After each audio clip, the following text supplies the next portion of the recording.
नमस्कार, मेरा नाम शिवानी वर्मा। मैं अपने चैनल शिवानी की वॉइस में आपका बहुत बहुत स्वागत करती हूँ। अगर आपको मेरी कहानियाँ पसंद आती हैं तो प्लीज़ इसे सब्सक्राइब, लाइक, शेयर जरूर करें। आज मैं आपको कहानी सुनाने जा रही हूँ, गरीब और अमीर की बारिश। एक गांव में एक किसान रहता था जिसका नाम रामू था। उसके घर के बाहर ही उसका एक छोटा सा खेत था। उसका पूरा परिवार उसके साथ खेत में काम करने में मदद किया करता था। रामू के बच्चे सब्जियों को पानी भी दे दिया करते थे। इस बार रामू के खेत की फसल बहुत अच्छी थी।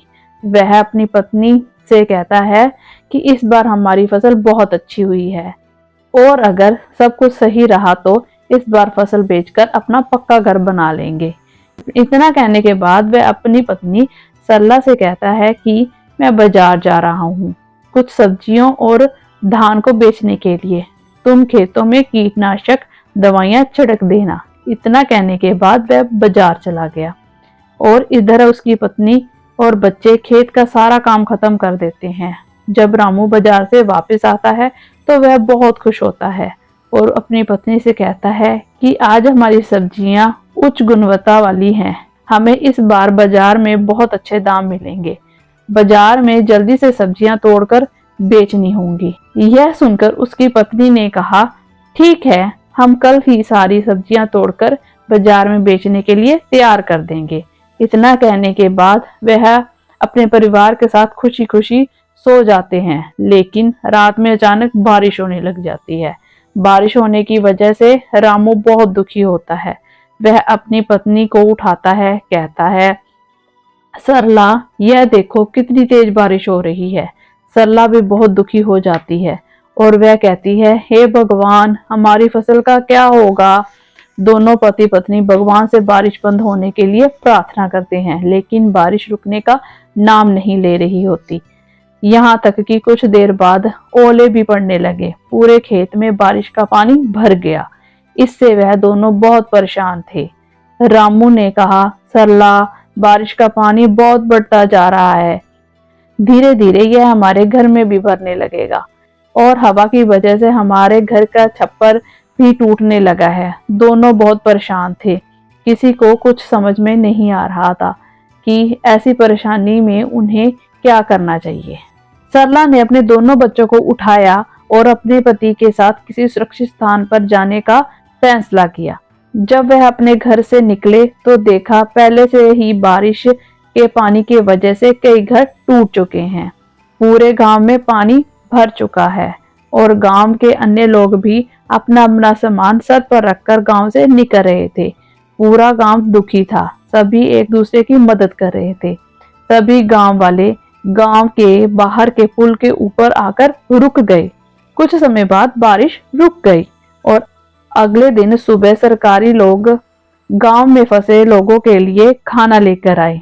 गांव वाले खाने को देखकर कर्मचारियों की ओर दौड़े। रामू को भी खाने के कुछ पैकेट मिल गए। रामू ने वह खाने के पैकेट अपने बच्चों को खिला दिए और दोनों पति पत्नी भूखे रह रहे।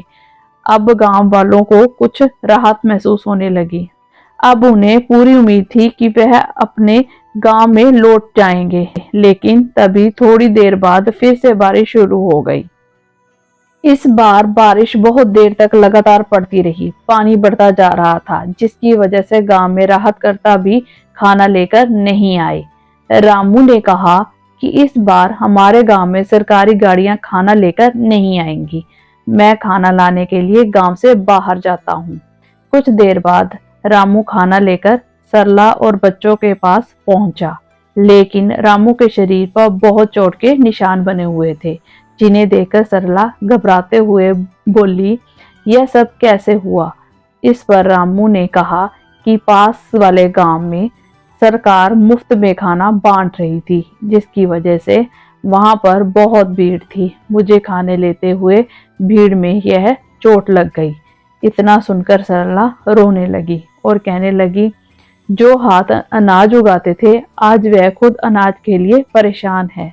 यह कैसी स्थिति आ चुकी है। रामू ने सरला को समझाया और कहा कि तुम घबराओ मत, सब कुछ जल्दी ही ठीक हो जाएगा। इसके बाद रामू ने अपने बच्चों को खाना दिया, लेकिन बच्चों ने कहा, आप भी इसमें से हमारे साथ खाना खाइए क्योंकि आप दोनों ने कल से कुछ नहीं खाया है। बच्चों ने सरला और रामू के साथ खाना खाया। यह देखकर सभी को बहुत अच्छा लगा। सभी का हंसता खेलता परिवार पूरी तरह परेशान था। इसके बाद धीरे धीरे बारिश कम होने लगी। सभी गांव वाले अपने घर लौटने लगे। जब रामू अपने परिवार के साथ घर पहुंचा तो देखा रामू का पूरा घर टूट चुका था। इस पर सरला बहुत ज्यादा दुखी थी। रामू ने कहा कि हम घर फिर से बना लेंगे। सरला ने कहा खाने के लिए कहाँ से लाएंगे। बच्चों ने कहा कि अभी भी कुछ सब्जियां खेत में बची हुई हैं, हम उनको तोड़ लाते हैं। बच्चे सब्जियां तोड़ने में लग जाते हैं। रामू और सरला अपने घर को फिर से बनाने में लग जाते हैं। तभी एक व्यक्ति उनके घर की ओर आता हुआ दिखाई देता है। वह बोलता है कि मैं सरकार की तरफ से आया हूँ, मुझे यह देखना है कि आपका इस बारिश की वजह से कितना नुकसान हुआ है, क्योंकि सरकार आपको आपके नुकसान का पूरा मुआवजा देगी और आपको एक पक्का घर भी बना कर देगी। ऐसा सुनने के बाद सरला को बहुत अच्छा लगा। रामू और सरला ने अपने बारे में सारी इंफॉर्मेशन उस सरकारी व्यक्ति को दे दी। वह सारी जानकारी लेने के बाद वहां से चला गया और कुछ सरकारी कर्मचारी गांव में राशन देने के लिए आए। राशन लेने के बाद रामू और गांव वालों ने उन कर्मचारियों को बहुत बहुत धन्यवाद दिया।